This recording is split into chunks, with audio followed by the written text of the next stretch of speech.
Bienvenue sur Racisme, des mots sur les mots. Un podcast créé par la section lilloise de la LDH. Chaque année en France, au moins 1 million de personnes sont victimes de racisme. Seuls 3% portent plainte. Ainsi, la LDH a souhaité redonner la parole aux concernés. Pour ce faire, nous avons parcouru le Nord afin de recueillir des témoignages anonymes et fait appel à des sociologues, des historiens, des juristes et des militants dans le but d'inscrire le vécu individuel dans une réalité collective. Aujourd'hui, nous présentons l'épisode « Racisme au travail, il y a encore du taf », dédié au monde professionnel. Les discriminations liées à l'origine se manifestent dès l'entretien d'embauche et les demandes de stage. D'après la Commission nationale consultative des droits de l'homme, la CNCDH, les discriminations dans l'accès à l'emploi entravent l'ascension sociale et économique des minorités, accentuant les inégalités sociales. Les discriminations se perpétuent une fois le poste acquis, aussi bien dans l'emploi privé que dans l'emploi public, et sont en hausse. Une enquête du Défenseur des droits constate que 11% des actifs ont fait l'objet de propos et de comportements à caractère raciste en 2024, contre 9% en 2016. Les discriminations par rapport à l'origine s'expriment aussi de manière indirecte et systémique, notamment dans la répartition du travail et les inégalités salariales. L'exploitation au travail et les formes d'esclavage modernes ne pourront pas être traitées dans cet épisode, mais sont pourtant des pratiques indéniablement liées au racisme. Il y a eu des augmentations individuelles dans mon entreprise et j'ai constaté que ces augmentations font des différences entre l'origine des gens, parce que ceux qui sont, même s'ils sont nés ici mais ils ont des origines étrangères, ils sont mal augmentés par rapport à ceux qui sont des Français d'origine. Donc j'ai trouvé ça, c'est pas normal.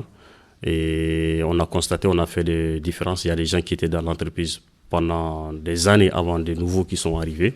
Ils avaient des origines marocaines, algériennes ou autres, mais ils sont mal augmentés par rapport à d'autres personnes. À la suite, Anne-Claire Grandjean, chef du pôle régional des Hauts-de-France du Défenseur des droits.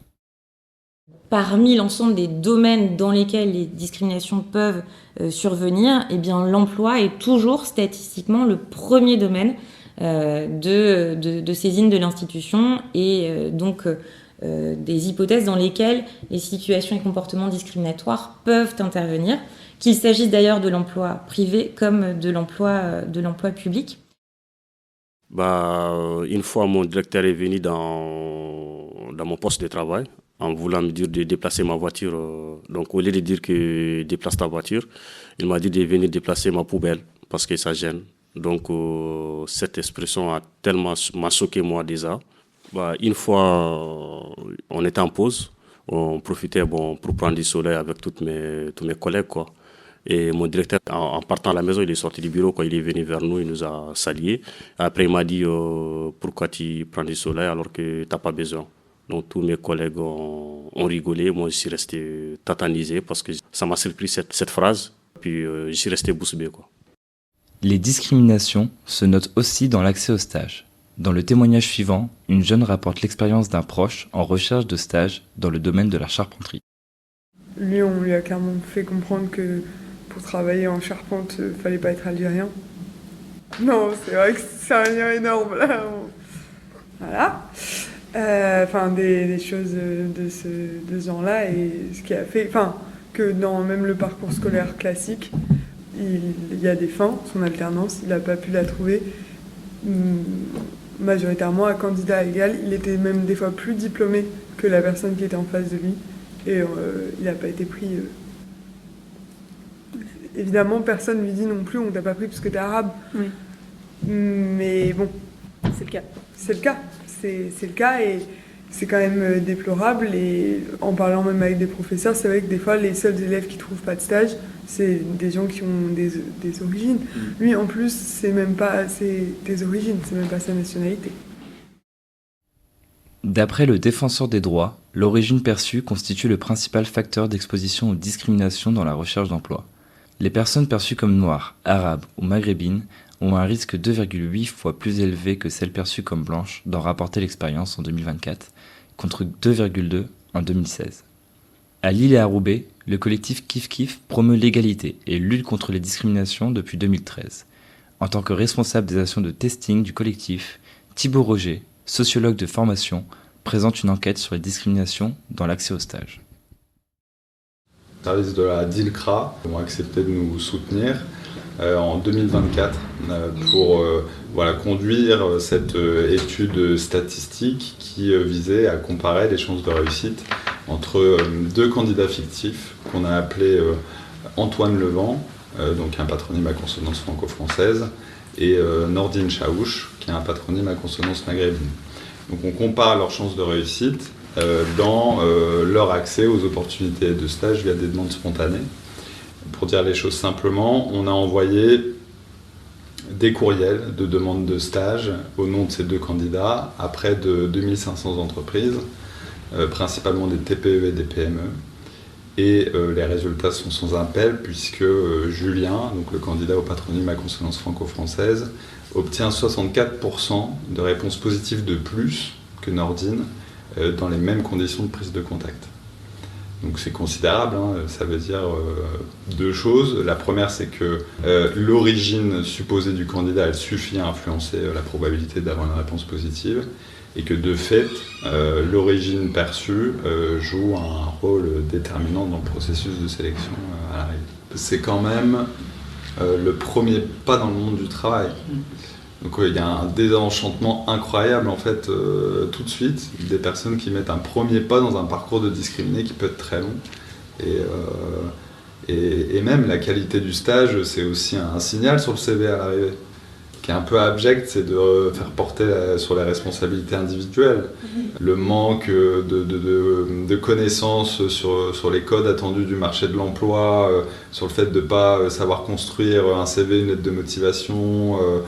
En fait, on ne dit pas que ça n'arrive pas, mais en fait, de mettre la focale uniquement là-dessus, c'est hyper fallacieux, quoi. Il y a un enjeu à visibiliser, en fait, ce truc-là.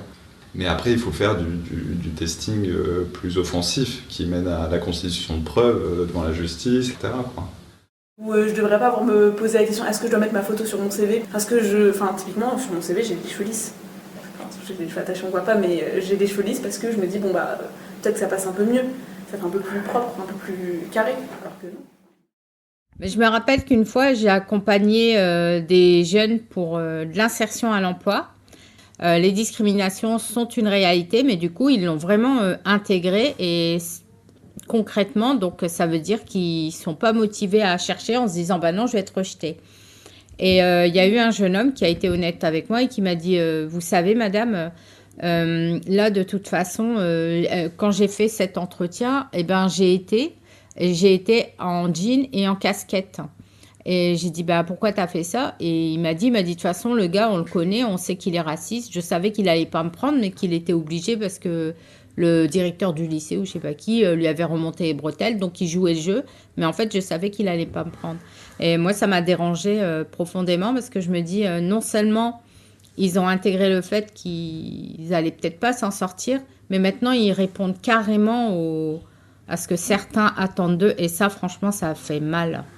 C'est plus facile de répondre aux attentes des autres que de subir une souffrance et un énième échec et de se porter responsable en se disant c'est normal, je suis d'ailleurs, ou c'est normal, c'est parce que je suis gros, ou c'est normal, c'est parce que j'ai telle couleur.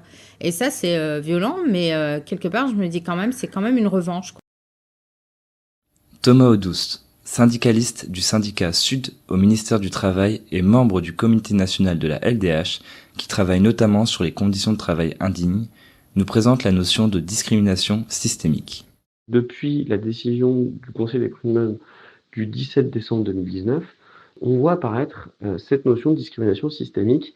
C'est le fait qu'on va prendre plusieurs facteurs qui vont établir la discrimination. Donc en l'espèce, il s'agissait de travailleurs sans papier maliens qui avaient été employés sur un chantier de BTP et on avait considéré que l'organisation du travail était faite de manière raciste parce qu'en fait on était en train de mettre en place des postes de travail selon les nationalités. Et donc en fait plus les métiers étaient difficiles, plus les personnes étaient dans une situation de vulnérabilité, donc ça veut dire travailleurs sans papier, de nationalité étrangère, et donc n'avait pas la possibilité de se plaindre. Donc on avait véritablement la mise en place d'une organisation de discrimination pour notamment abuser de personnes vulnérables. Donc on peut aller sur des caractérisations beaucoup plus graves de conditions de travail indignes, d'abus de vulnérabilité sur ces sujets-là, qui en fait déterminent la discrimination systémique. Donc on espère que cette décision puisse faire une jurisprudence constante et qu'on puisse avoir d'autres actions de la sorte pour lutter efficacement contre ce type de discrimination. J'ai constaté aussi dans mon entreprise que mon responsable de production m'aimait beaucoup sur les tâches plus difficiles et plus pénibles par rapport à mes autres collègues. Donc j'essaie de retenir son attention en lui disant peut-être que des fois il a oublié ou pas, mais il continue quand même de me mettre toujours sur les tâches les plus difficiles. Et je trouve que c'est pas normal et c'est discriminant. Je sais pas. Ou, en tout cas, je trouve ça pas normal. Dans un contexte d'islamophobie croissante, les discriminations liées à l'origine dans l'accès au travail impactent particulièrement les femmes voilées. La partie suivante de l'épisode aborde cette thématique, d'abord avec Julien Talpin, sociologue et chercheur au CNRS.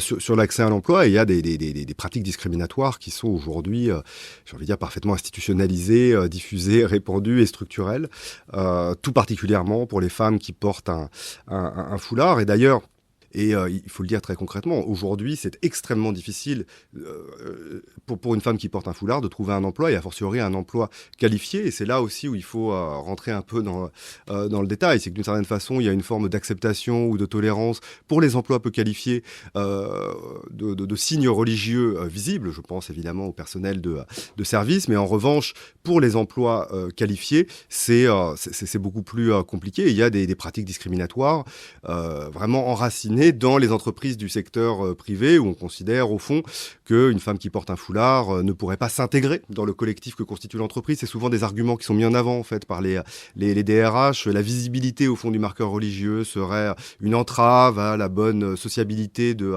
l'entreprise, ou pourrait générer des tensions avec les clients. Bon, on peut trouver tous les arguments du monde. Le problème, c'est la discrimination sur la base d'un signe religieux visible dans une entreprise privée est interdite. Alors le problème par ailleurs, c'est que, y compris ceux et celles qui sont censés faire respecter la loi, ou en tout cas la mettre en application, et je pense au pouvoir public, ne sont pas toujours extrêmement rigoureux de ce point de vue-là. Et on observe aussi ces derniers temps, moi je travaille pas mal dans les quartiers populaires, sur le secteur du travail social par exemple, des injonctions croissantes qui émanent des pouvoirs publics, la CAF, les collectivités locales, à ne pas employer ou à licencier notamment des femmes qui portent un foulard, ou des personnes qui auraient des signes de religiosité trop visibles, alors que c'est légal.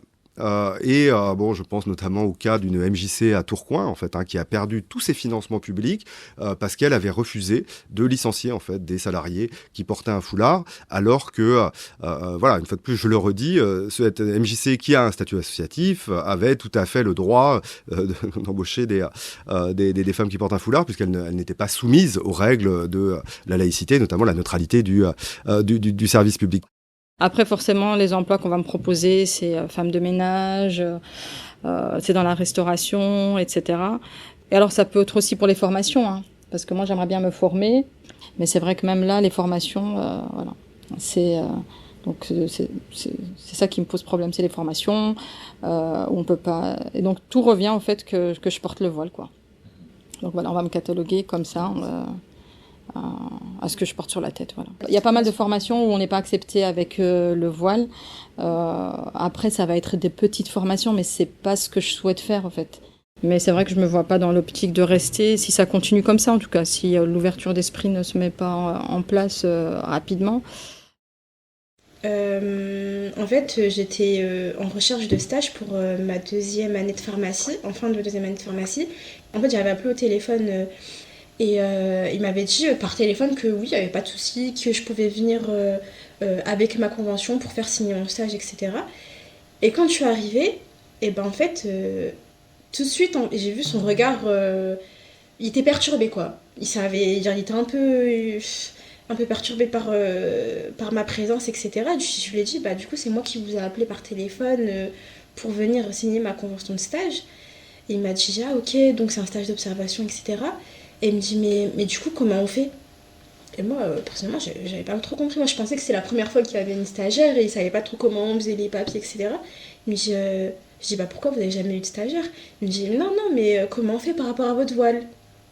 J'étais choquée parce que, en plus, le stage, c'est un peu l'aboutissement de mon année, parce que sans ça, je peux pas valider mon année, donc je serais forcément obligée de redoubler. Et je me suis dit, en fait, parce que des personnes sont racistes, je pourrais pas valider mon année, alors que de base, on m'évalue sur mes connaissances. Et en fait, t'es pas la seule personne, parce que quand je faisais le tour des pharmacies, je voyais des regards qui étaient insistants, des questionnements, est-ce qu'on l'accepte parce qu'elle a un voile, est-ce que ça va passer? On me demandait est-ce que j'allais prier dans la pharmacie, c'est des questions rien à voir.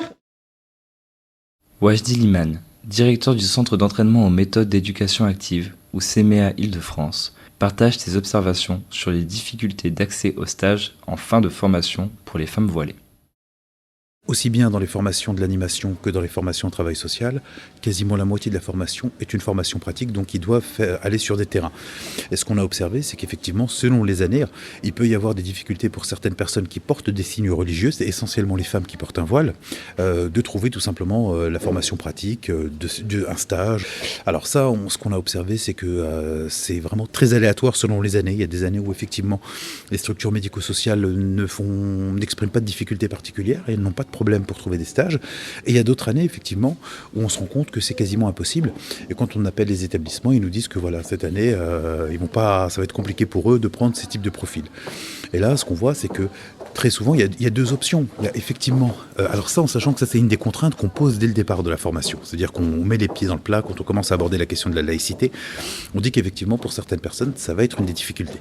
Donc certaines, ils sont prêtes, et c'est-à-dire retirent le voile durant la formation pratique, mais effectivement, pour d'autres personnes, elles font le choix d'arrêter la formation. Donc c'est très difficile de donner des chiffres en disant combien de personnes abandonnent pour cette raison-là, mais c'est effectivement quelque chose qui se produit, qui se passe, et sur lequel, en réalité, on a très peu de marge de manœuvre, parce qu'effectivement, c'est des discussions, j'ai envie de dire, très controversées, qui sont compliquées à mener, en tout cas de notre point de vue. Face aux discriminations et à leur lourd impact sur la santé mentale, Marie-Chantal Zinguiro, chargée de projet au collectif Kif Kif, présente ses actions d'accompagnement des personnes concernées. Les personnes qui nous sollicitent et qui sont victimes de discrimination par rapport à leur origine, ce sont des personnes qui ont tout fait par elles-mêmes pour faire des signalements, ont même eu l'aide des syndicats, mais malheureusement, il n'y a rien qui se passe et ça traîne en longueur.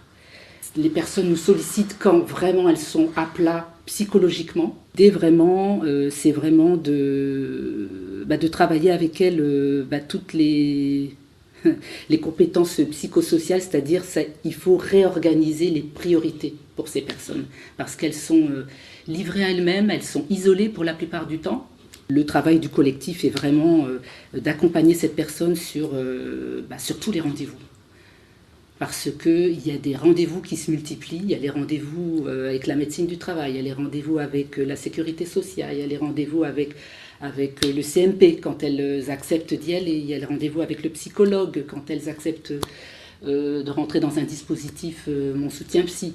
Et ça prend du temps, mais au moins on essaye de limiter les dégâts, même si on voit déjà que la personne est dans une santé mentale très, très fragilisée. Tout l'enjeu du collectif Kif Kif aujourd'hui, c'est vraiment d'aider ces personnes à voir clair avec les violences qu'elles ont vécues, à leur rythme de les accompagner dans leur choix de réparation. On est une petite équipe, mais en même temps, on a des pôles, le pôle insertion, le pôle citoyenneté, le team, elles peuvent tourner dans ces différents pôles. Pour des personnes qui sont prêtes à rentrer dans des groupes collectifs, on leur propose. Ce que je constate côté employeur, le responsable qui est censé sanctionner ne fait pas la démarche d'utiliser tout ce que la loi prévoit quand il y a du harcèlement ou du racisme au travail. Plutôt que d'aller voir le mis en cause et de lui mettre une sanction et peut-être de lui demander de partir du service, c'est à la victime qu'on demande, encore une fois, de changer de service. On lui propose un poste qui n'a rien à voir avec ses compétences, on lui demande de bouger. Voilà, c'est quelque chose de très récurrent chez les responsables RH On sait qu'ils sont formés, ces personnes, à des postes RH, sur les discriminations, mais elles ne font pas le job. La problématique dénoncée par Marie-Chantal Zinguiro, à savoir la position des employeurs et des agents des ressources humaines qui peuvent perpétuer les discriminations, est reprise par la défenseuse des droits. C'est vrai que sur ce sujet, il nous paraît particulièrement intéressant au niveau du défenseur des droits de mener un travail qui tend, certes, évidemment, à être accessible par les victimes, à mener le traitement des réclamations dont nous serions saisis. Et c'est ce qui nous a amené à développer des actions de sensibilisation et de formation à l'égard des cadres dirigeants, à l'égard du personnel en fait, qui peut employer des personnes, afin de s'assurer finalement de comportements qui relèvent de bonnes pratiques professionnelles et de bien sensibiliser à l'importance de ne pas s'adonner à des comportements discriminatoires avec tous les risques que cela comporte, notamment en termes de sanctions pénales, civiles et ou administratives. Merci beaucoup pour votre écoute. Merci à tous ceux qui ont soutenu ce projet en apportant leurs perspectives. Merci aux centres sociaux partenaires et merci infiniment à tous ceux qui ont partagé leur vécu pour rendre possible cet épisode. Victime ou témoin d'une discrimination, appelez le défenseur des droits au 39 28. Ce projet est soutenu par la DILCRA et est réalisé en partenariat avec Radio Campus, Radio Moulin, MIT FM et Pastel FM. Luttons ensemble contre l'invisibilisation et la banalisation des racismes.